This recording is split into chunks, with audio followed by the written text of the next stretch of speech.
Hello, friends. Well, I'm continuing here. Today is the 3rd of September. This series of programs began for the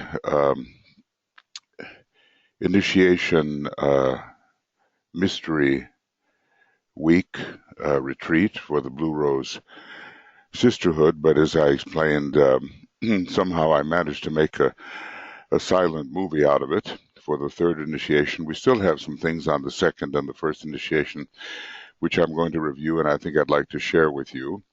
And now I'm continuing with this sort of redo of these programs, this time presumably with sound.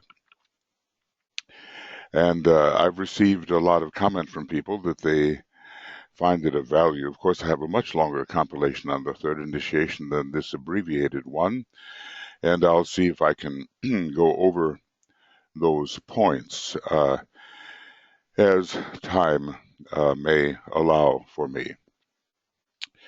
Now, the last one I did, it was some time ago actually, but we're beginning here with number 4. This is actually the number 4, the redo number 4, the 3rd of September. And I'll just going to try some various methods. I have a lot of duties here at our Little Bear Meditation Center up here north of the Arctic Circle, almost 70 degrees north latitude, where autumn is fast arriving.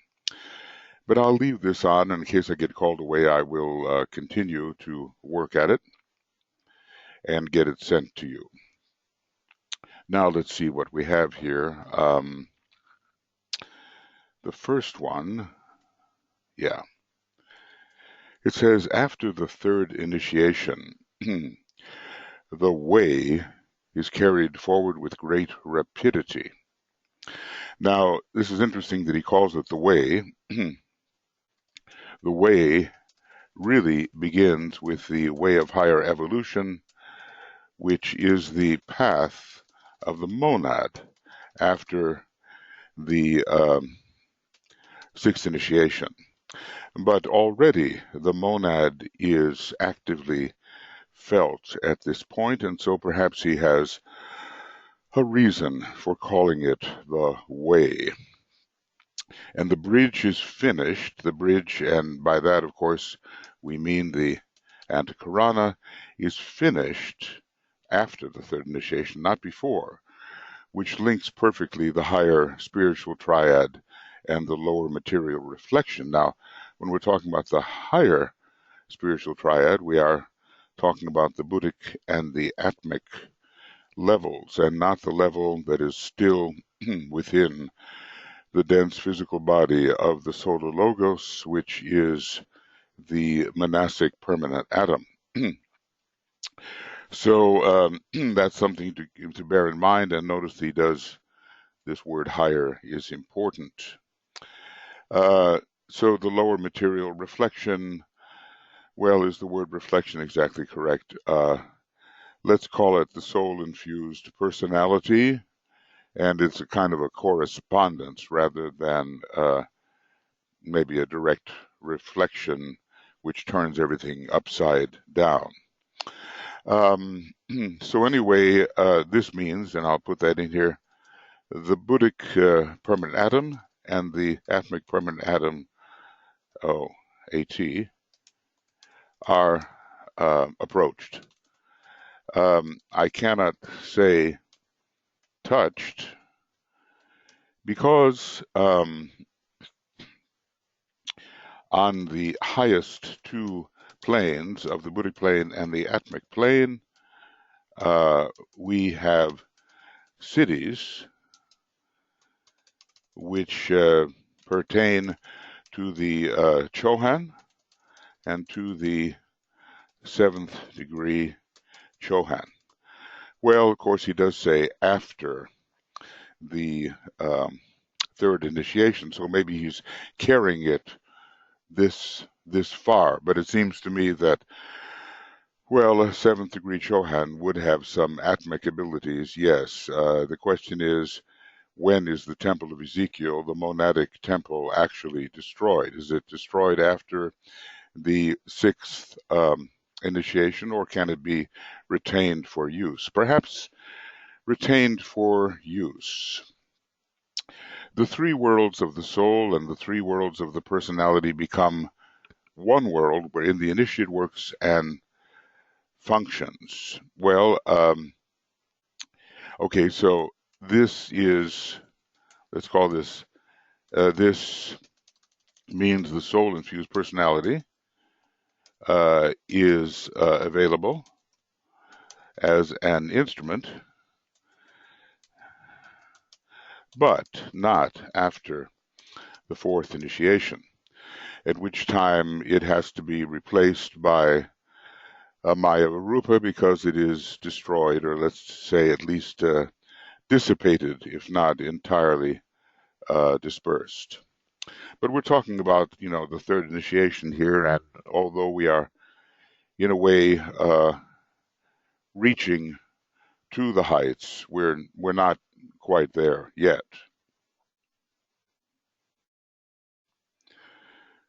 So the three worlds of the soul and the three worlds of the personality. Now, truly, what is the soul? Uh, the soul, or higher ego, is really the spiritual triad.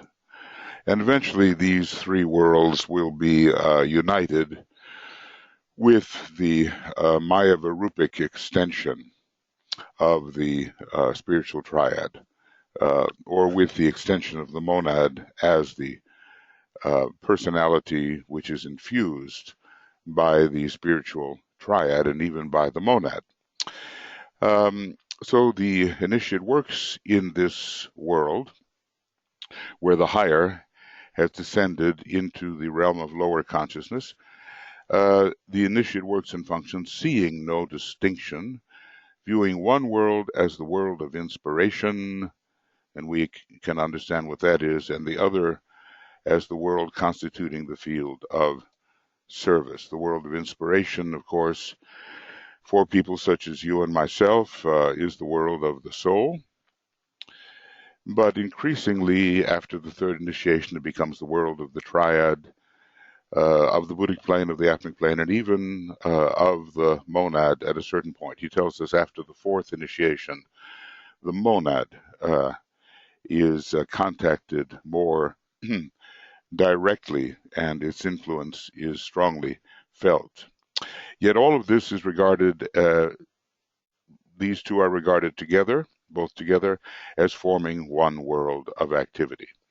Of these two worlds, the subjective etheric body, or the body of vital expression, and the dense physical body are symbols on the external plane. So we have right before us the world of inspiration. Let's call it quite authentically, the world of inspiration is the world of the higher ethers, and the world of service, or field of service, is the lower three subplanes of the cosmic physical plane. And we see what an excellent kind of example we have here. If we look at that, we do see that there is a 4 above and a 3 below. So these 4 systemic ethers represent the higher ethers, logoic, monadic, atmic, and Buddhic ethers, and the 3 lowest systemic subplanes represent the mental, emotional, and physical vehicles. Well, anyway, things begin to move fast for us, and we begin to connect with what we really are. We really are the monad. We really are the monad in extension through self-attenuation. Maybe I can call it that.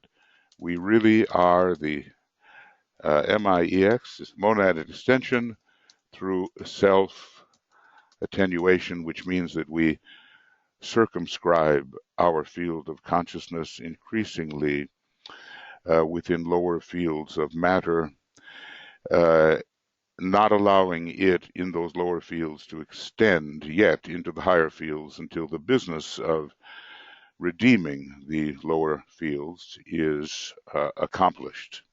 So we're a bit like a cone, we're a bit like a vortex, you know. Let's see, our identity is like a vortex. Um, yeah, it's like a vortex with the higher aspect of the vortex in the world of inspiration, and the lowest and the lower aspects in increasingly dense worlds or planes. I think, you know, if we kind of visualize a vortex or kind of a tornado, of course, it's interesting how with tornadoes, there's an upward drafting movement, and much from the lower worlds is brought into the tornado and lifted. Now, of course, it's a poor copy because, you know, sometimes cars are picked up and dumped a long way away from where they were picked up, elevated. But in the case of the monad, that which is from the lowest planes is brought into the highest planes. So heaven descends to earth, and earth arises into heaven. It's a dual process. It's a sort of a loose analogy here.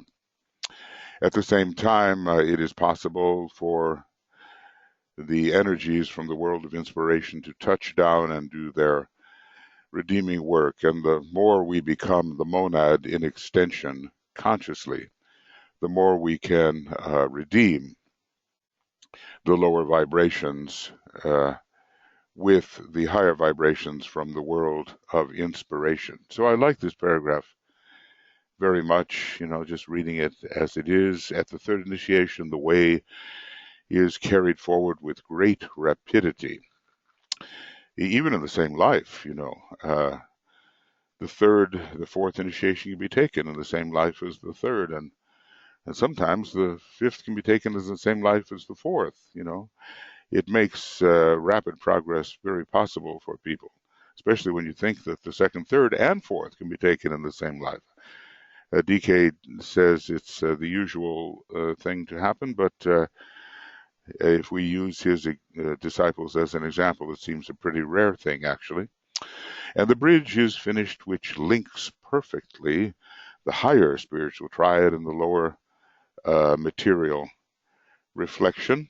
And so we begin to live the spiritual or holy life in the worlds below. The three worlds of the soul and the three worlds of the personality become one world wherein the initiate functions. Those lines that are on our maps will not exist in the consciousness of the initiate, seeing no distinction, viewing one world as the world of inspiration and the other as the world constituting the field of service. I'd like to darken that even more because it's so somehow important. Yet regarding both together as forming one world of activity, and that's not the case for us, is it? We do conceive of the world of inspiration as above and sometimes inaccessible and sometimes apparently capriciously present, but difficult to achieve, and that's not the case for the true initiate. Yet regarding both together as forming one world of activity, our elevator of consciousness can go from high to low, from low to high without those unseemly barriers or breaks. One world of activity. Of these two worlds, the subjective etheric body, or the vital body of vital inspiration, systemically considered, you know, down here on the lowest subplane, divided in half, the lowest subplane of the cosmic physical plane, and the dense physical body are symbols of the external plane, symbols on the external plane. So I showed how that works, and increasingly during the Aquarian age, we're going to be moving into that vital body, and we're going to be able to see vitally, etherically, and understand those phenomena and understand that as an important world of causation within the systemic, lower systemic planes, and that so many conditions that we have will be working out according to the condition of the systemic body of vital inspiration. Now, the cosmic body of vital inspiration is the higher four ethers.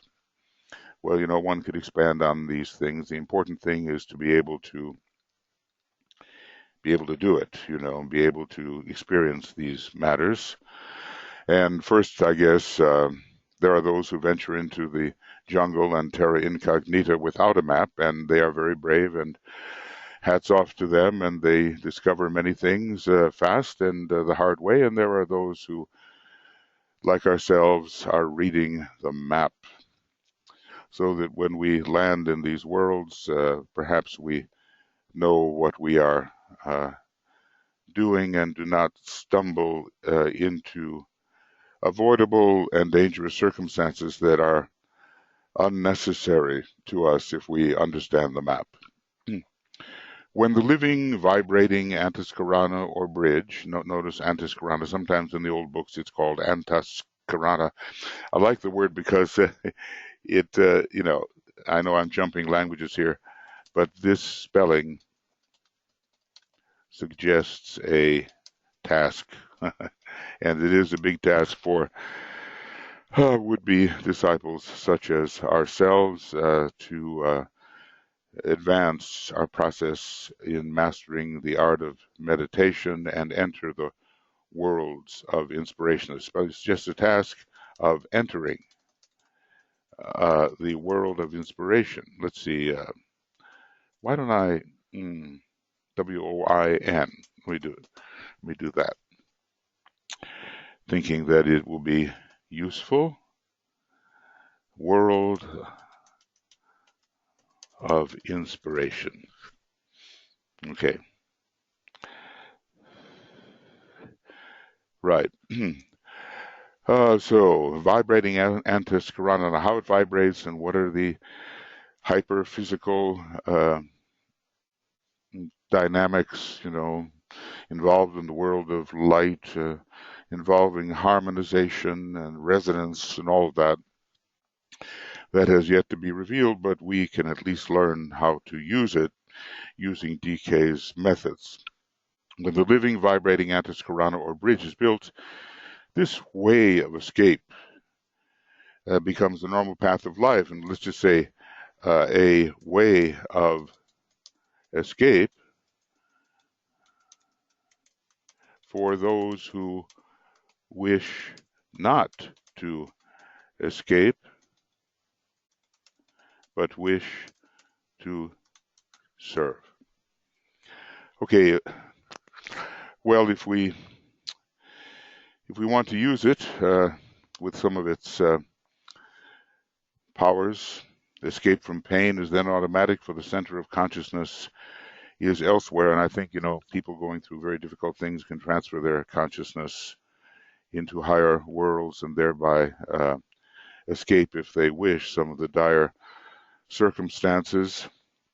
But of course, it's possible to stay in the lower worlds and still, in a way, escape. And that's when one field is created, not two fields. One field, how does he say? One field of service. Seeing no distinction, it's one world of activity. So, in the case mentioned above, and where the antaskarana is not a consummated established fact, the tiny thread of the partially constructed way of escape under tremendous pressure and excitation shoots forward like a quivering band of light and momentarily touches the light of the self. So this is the mystical ecstasy, and it can also be called I call it the kind of funny word, astral Buddhic leap. where it's possible to touch the higher worlds under great aspirational pressure. But it's not so easily reduplicated. We want the scientific method of reduplication, hence ecstasy and exaltation. But it does not last and cannot be consciously recovered until the third initiation has been taken. And so we assume at that initiation more than a partially constructed way of escape. Whoa, that's whoa, isn't it? Woes, that won't work. A way of escape. Well, has been created. And that the way of escape becomes the way of daily livingness, to translate inadequately the occult and ancient phrase. Then pain is steadily transcended, and the pairs of opposites, pleasure and pain, the pleasure of the soul and the pain of the personality, I presume, have no longer a hold over the disciple. The disciple may fail at times, but never for long. And the general personality condition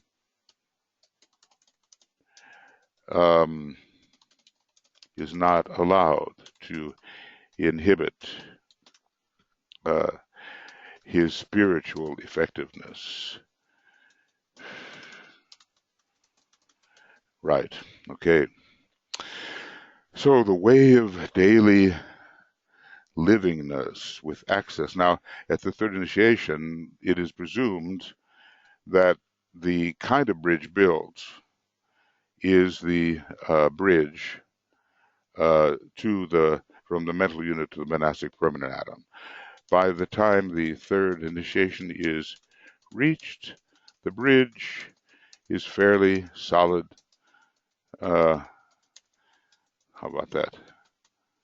Between the mental unit and the monastic permanent atom, but not necessarily between the mental unit and the Buddhic permanent atom and the mental unit and the Atmic permanent atom, or at least the higher reaches of the Buddhic plane and the higher reaches of the Atmic plane. Now, that has yet to be decided or determined whether there can really be a reaching to the permanent atoms involved, or at least some kind of rapport established between the upward tending bridge or inward tending or intensifying bridge and those higher permanent atoms, which are located on planes to which only the seventh degree Chohan has real access in terms of its cities. So you notice he doesn't list any cities, powers, that pertain to the second and first level of the Buddhic plane and the second and first level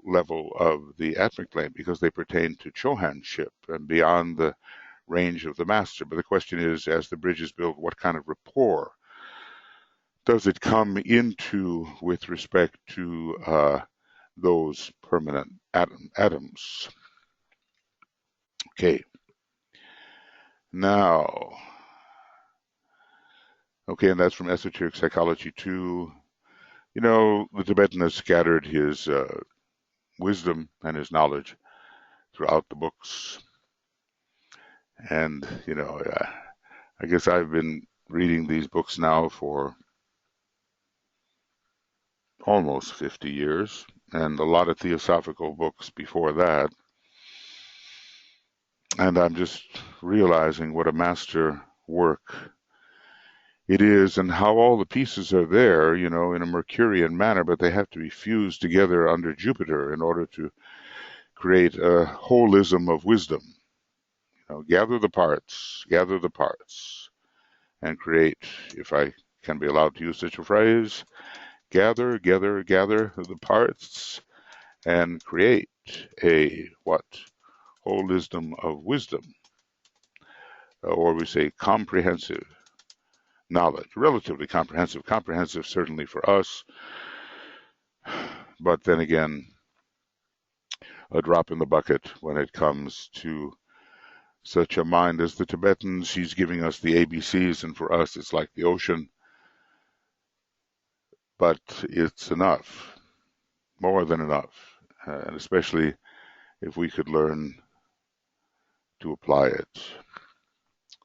That therein lies the test. Knowing is one thing, but I've mentioned this before, and it's always struck me as quite a humorous statement, coming out of the wisdom that even a donkey can carry a library on his back.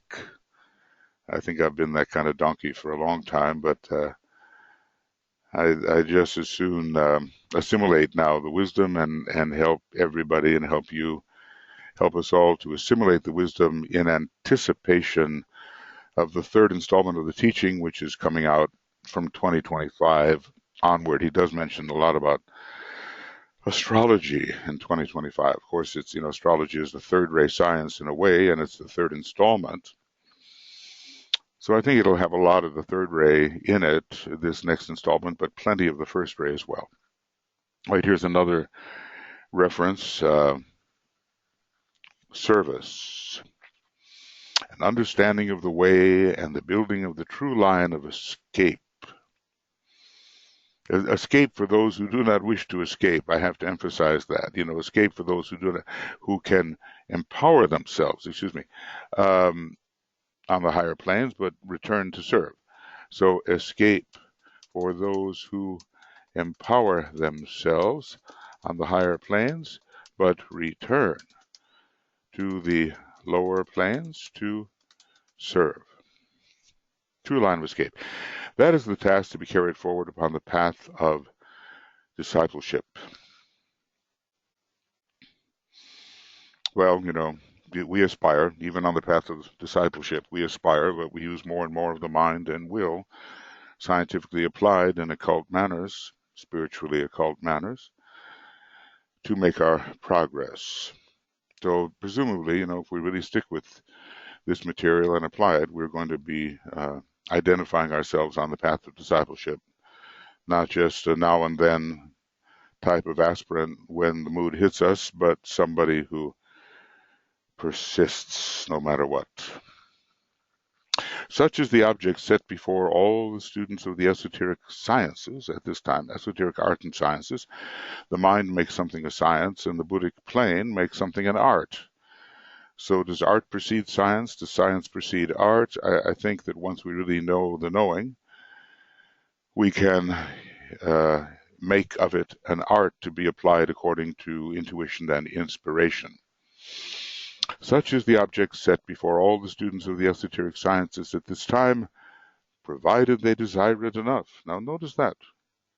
You can almost tell, or often tell at least, where somebody is standing by the nature of his or her desires. What do you really want, and why do you want it? So we have to choose our desires and eliminate some of them which really don't lead very far, and cultivate those which really lead into the worlds of inspiration, so we can be like a retriever, a disciplic retriever, and bring back from the world of inspiration that which can serve in the lower worlds. And provided they desire it enough and can train themselves to work selflessly for their fellow men. And notice the training is involved here. The meek shall inherit the earth. That means the trained shall inherit the earth. That's what Alice Bailey tells us. And DK says, well, service is difficult. And people say, service is easy. But he's the one who's experienced. And a lot of the masters have given up a great deal of spiritual opportunity and perhaps incentive in order to take care of the kids in the kindergarten, which here we are, So only a great understanding of infinity and eternity, very, very high types of understanding pertaining to the world of being, can so condition the consciousness that it willingly, even joyously, gives up the possibility of experiencing those things right here and now, which could be experienced, and deferring the experience until later, so that others may be served. Apparent others, not really others at all. There are no others. And that's one of the things that dawns upon us. Naught is but me. And can train themselves to work selflessly for their fellow men.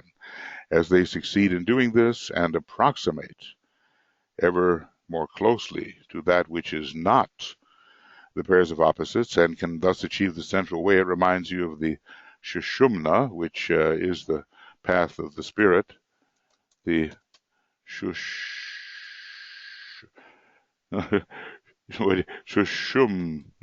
I'm going to misspell this.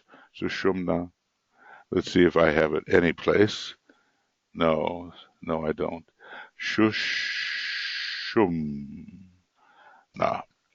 The path of the spirit, the central channel. Then steadily the law of repulse swings into operation. It's not this, not that. This is the idea, perceiving the world through what we call neti. Not this, not that. And it's something else which is inclusive of both, but something else which is inclusive of the normal pairs of opposites, which we call the soul and personality. So, yeah, we're not pulled one way, we're not pulled another. We're pulled into that inclusive state of being, which includes consciousness and activity, the consciousness of the soul and the activity of the personality. And this is the third, might call it the third way. It is available to us at a certain point of repulsion. We repel the pairs of opposites, and yet we see them as one thing merged in the one identity, which is being. When the third initiation is taken, this law of repulse, will begin to hold the dominant place in the ruling of the life. And yet, notice that he has given the law of repulse, LW, okay, LORP. Well, let me see if I can get that in there. LORP, law of repulse. Notice that he has given this to people like ourselves. Well, he's given it to those that he knows are initiates of the first degree. So he has given the law of repulse for the reading of first degree initiates. And they should understand something of it, but it's very powerful after the third degree. And that's very interesting. Some of these laws of the soul, extend very high and might even be called laws to be applied to the spiritual triad. So some of the laws of the soul, light of the soul, okay, let's see, of the soul, law of the soul, that's pretty good. See, laws of the soul, laws of the soul, got it. Trying to remember one's codes, Some of the laws of the soul apply to very high states in which the spiritual triad is already active, and the antakarana, quite sufficiently built. So we have to train ourselves, we have to desire the higher worlds, and for the sake of service and not just for escape. We have to become initiates into the mysteries of being, if we possibly can. DK gives us a hint about himself. He says he is a initiate into the mysteries of being, and this should tell us something about him, and it should minimally tell us he's a fourth degree initiate and probably a master. He was hinting at that, even though he would not give his name as Joao Kul until it was inadvertently or mistakenly released by Alice Bailey at the bottom of a particular missive or commentary, dictation, something of that nature. And then DK used it as a test for those who had received the information and perhaps were overjoyed to understand who the Tibetan really was. But he said, well, the way you respond, the way you react to the information which has now been mistakenly given will tell me a lot about your discipleship and about your worthiness, as it were, the degree of your spiritual maturity. Okay, well, this is going to be, I'm going to take one of those little breaks which I have to take as other duties are calling, and I'll leave this on, and hopefully it will not be corrupted while I am away. There's so much, we're really here in a kind of a study group together. Now in a study group, of course, everybody gets a chance to talk, but this time I'm giving you my impressions. And I think,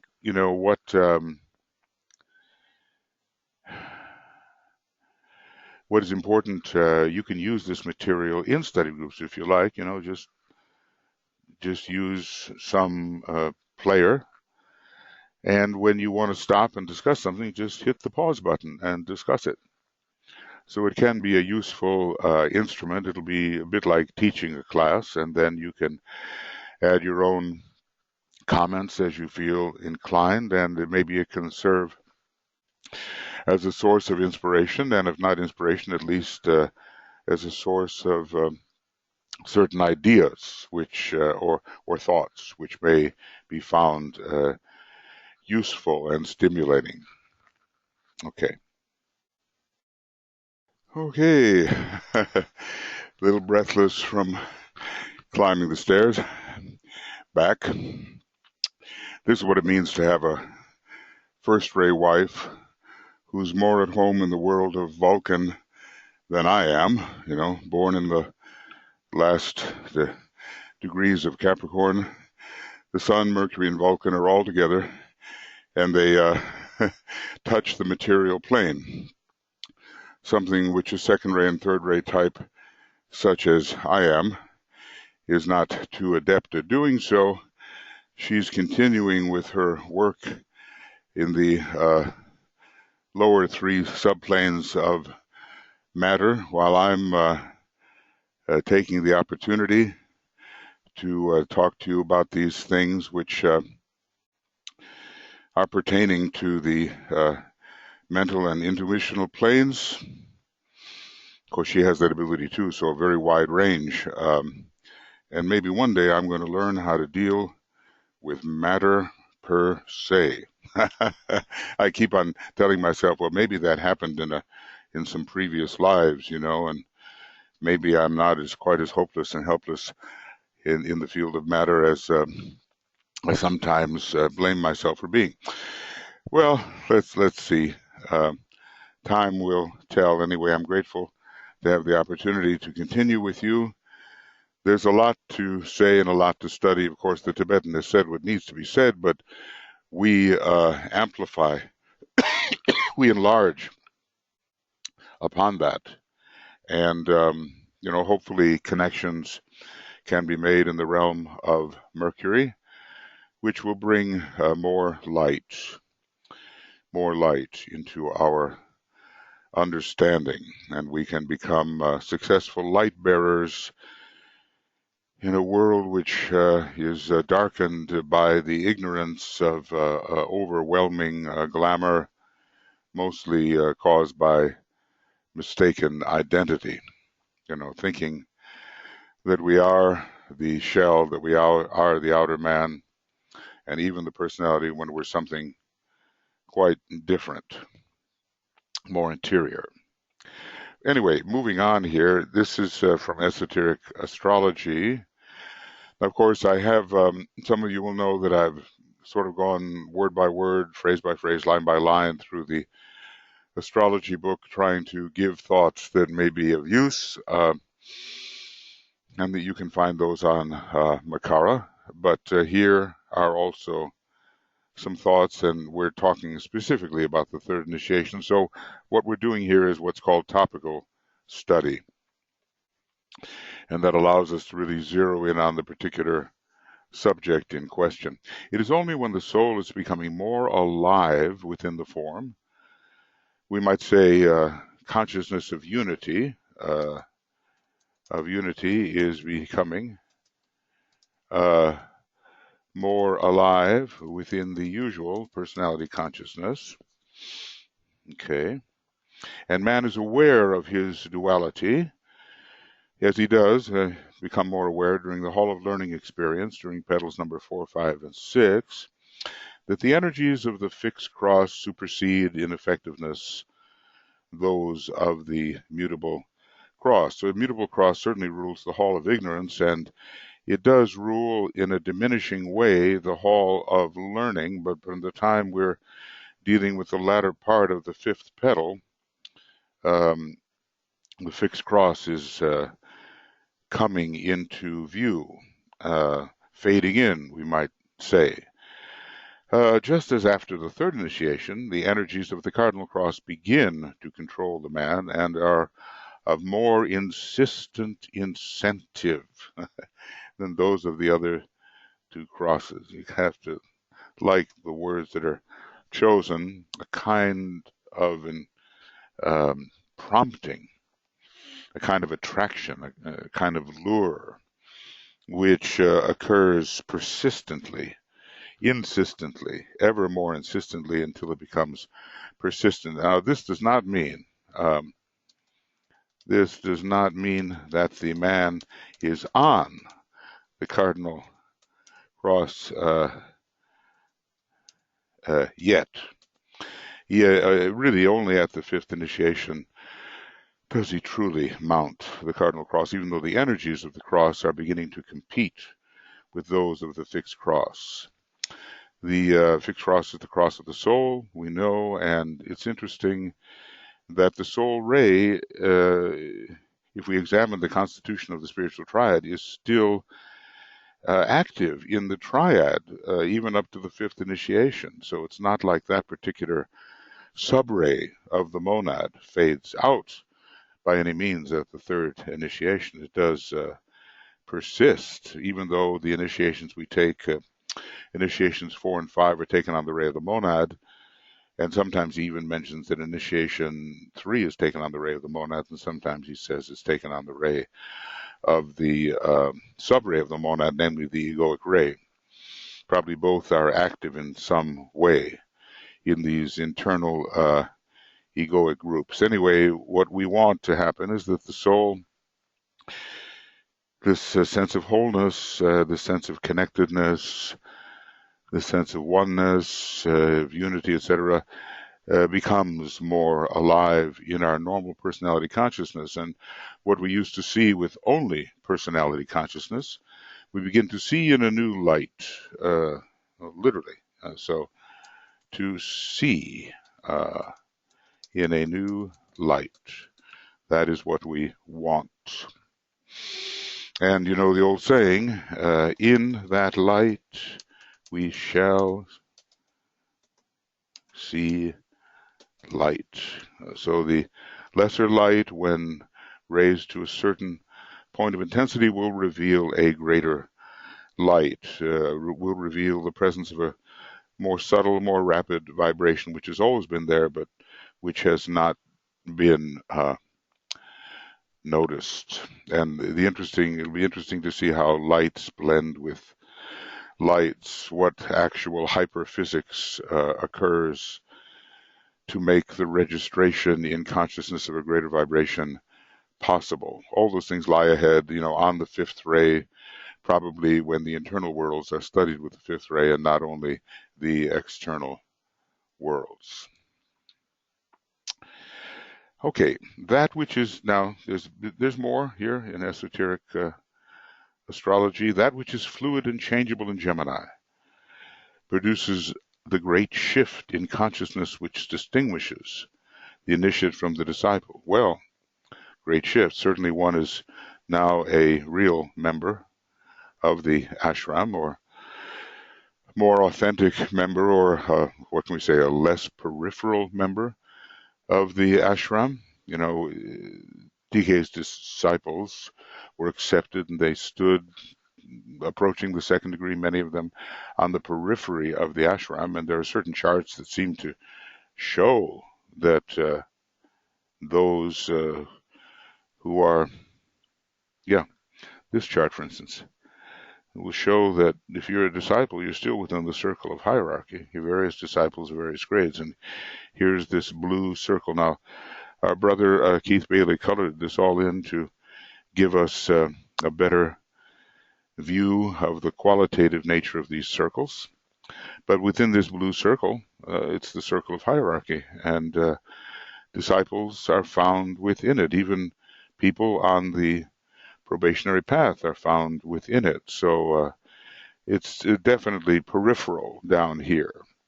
But by the time we get to initiations 3 and 4, and not just the initiations of the threshold 1 and 2, we're not so peripheral to the ashram. We're more included in the ashram on our own right, and we are beyond the stage of accepted discipleship. You might call it, in a way, accepted initiate, something of that nature.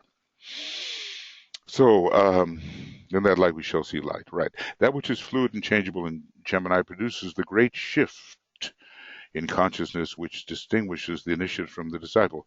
Do we know what that shift is? Do we have enough experience to understand what that shift really is? And I think, it's the esoteric sense is greater, and the sense of ashramic intimacy is, of course, greater. This, at the third initiation, becomes a fixed attitude in Capricorn, and this is the sign most related to the third initiation. So that which is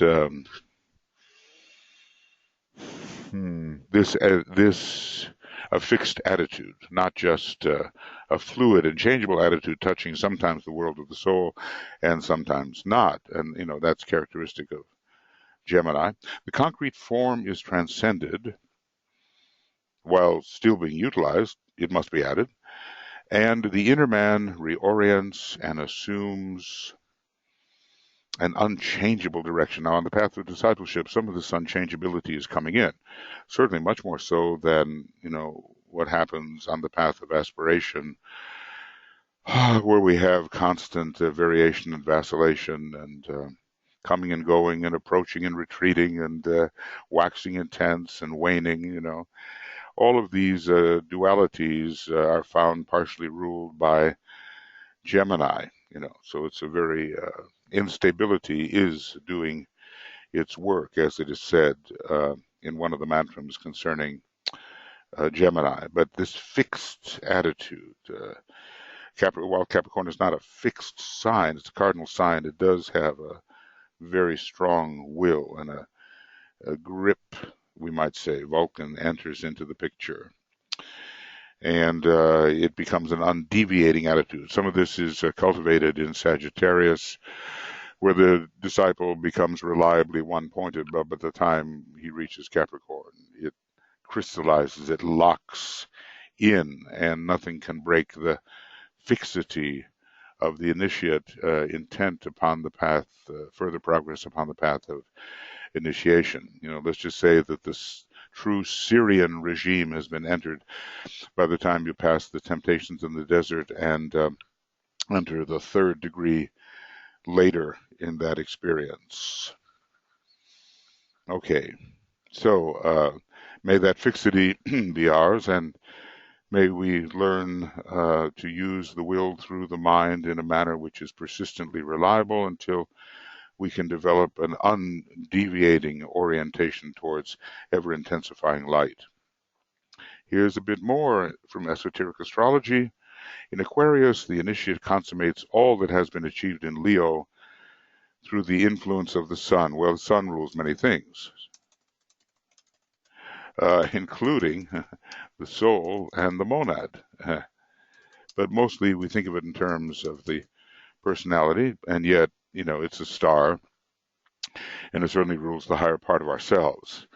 For in Leo, there is almost a unique condition where humanity is concerned, as the sun governs all expressions, exoteric, esoteric, and hierarchical. Really, it's a veil, we might say veiling perhaps Jupiter in the first instance, then Neptune, and then Uranus. Okay.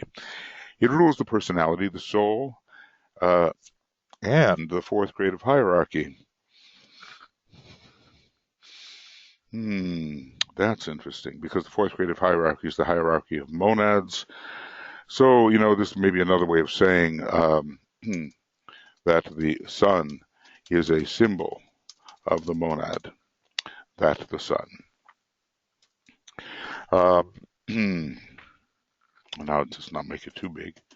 Okay, hence the sun, the physical sun, is lessened in its power in Aquarius. If the physical sun, we say, if it represents the personality, is lessened in its power in Aquarius.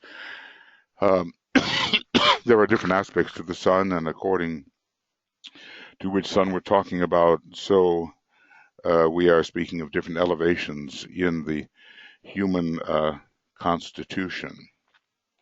Okay, the third initiation has been undergone, and let's just say that Aquarius is one of those signs. Okay,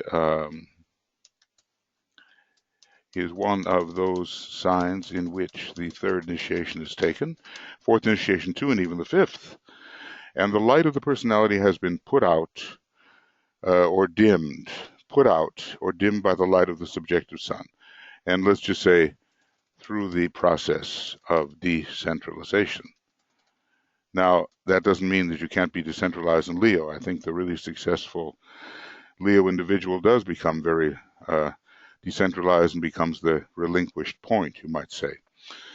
But in Aquarius, there is this dispersive tendency, and the kind of egocentric centralization experienced in early Leo is foregone and finally dissipated, melted away, dispersed, whatever word you want to use. There's a great decentralization occurring in Aquarius.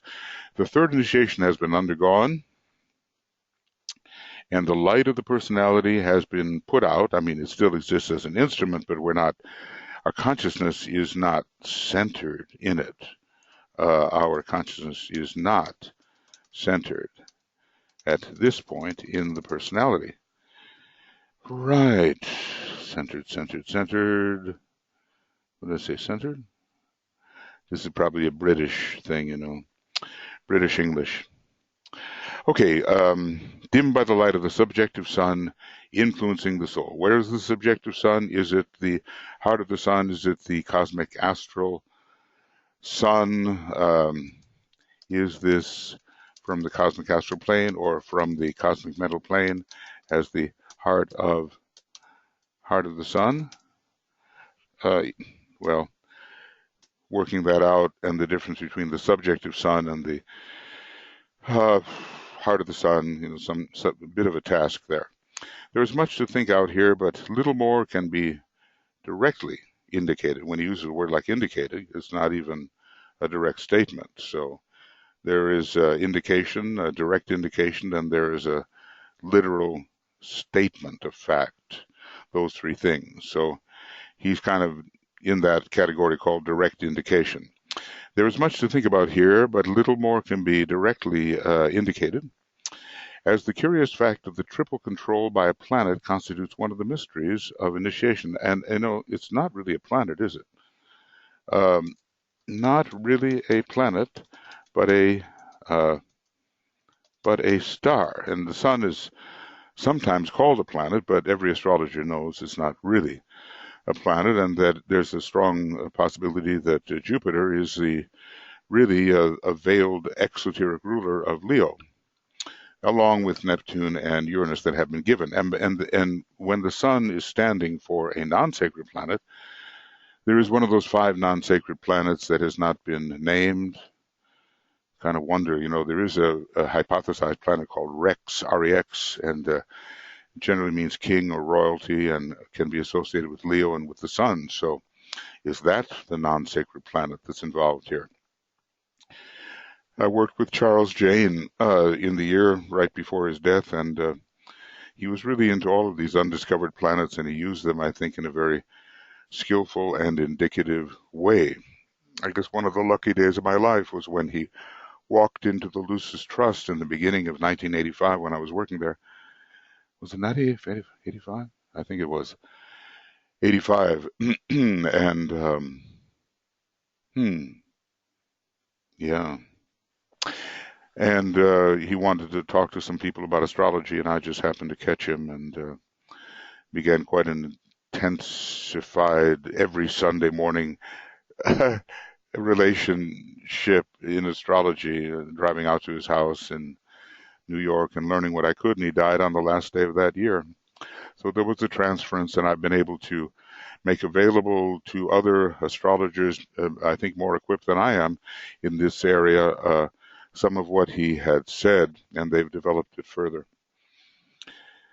Anyway, the triple control by a planet, let's just make a note, not really a planet, we know that, constitutes one of the mysteries of initiation. It is tied up with the relation between Leo and Aquarius, which we're certainly going to experience in this age. As the well-known astrologer, excellent astrologer Dane Rudyard said, this is not just the age of Aquarius we're entering, this is the age of Aquarius Leo. Now, there's no such thing as a stick without 2 ends, he used to say. For Leo is unusual in having all its ruling influences concentrated through the medium of one planet. He keeps on referring to the Sun as a planet, but we just really have to understand that. And those who are, not into the spiritual occultism, those who are not into astrology will immediately point to this and say, astrologers don't know what they're talking about. They're calling the Sun a planet. That's the lowest level of interpretation. Of course, the Sun may be planetary to a central star around which it may be revolving. And certainly the whole 7 solar systems, of which ours is one, it is theorized that they are revolving around the hub of the wheel, known as the Pleiades. So to be planetary is to revolve around a central source.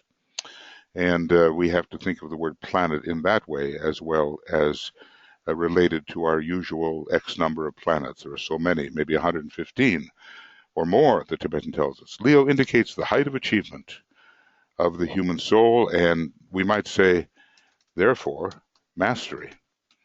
At the 5th initiation for Leo is the 5th sign, and has to be very active in creating what we know as the Master, who is a glorious sun, and let's just say the symbol of the Master is the sun. So there's some mysteries here about Leo and the 5th initiation, the sun, and mastery. And, if we're going to have what's called the relinquished point, now maybe I can find this thing, if I try not. Okay. So there it is, Alice Bailey Books, open, and then we go to, come along, and we go here to Esoteric Astrology, and we go to page 332, and we have here of Leo the relinquished point. The one self, the relinquished point. Notice it's very interesting with Gemini. I serve the one, and then Cancer, the whole, is seen as one, and then we have the one self. So in these three signs, Gemini, Cancer, and Leo, we have reference to this one self. And notice the relinquished point. We might call it the decentralized point, the point which is given up into the pointlessness of pure being.